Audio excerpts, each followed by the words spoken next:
This is my 1949 Studebaker 2R5 half-ton pickup truck that my sister and I are in the process of restoring. And today I just want to talk a little bit about removing the front brake drum hub assembly off the front axle. First thing you really want to make sure you do is go ahead and jack it up, get your jacks underneath there and get it all secured. And then the next thing is you got this end cap here that you see right here, just pulls right on off of there. Set that off to the side. And once you look inside there, you'll see that kingpin nut and the cotter pin. And so you just need to remove that cotter pin. And then grab you an 1 1/16 wrench and go ahead and put that on there. You can use a crescent wrench if you want. This one I've already had off before, so it came off pretty easy. So go ahead and just spin that nut right on off of there.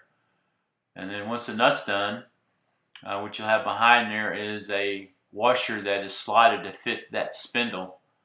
And grab your pair of pliers, maybe a flat tip screwdriver, and eventually you can work out that washer.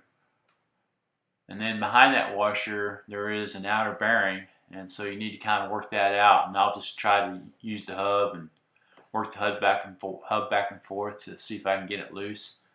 And then eventually the bearing will pop out, and that's what it looks like as I'm pulling it out right there. Set that aside and then go ahead and continue to work that drum back and forth. Some might be a lot harder, some might be easier. But once you do get it on off of there and look on the inside of there, that's what it looks like. This hub is not any good, so I'm going to end up replacing it. In fact, I'm going to use the Turner disc brake kit on the front of this.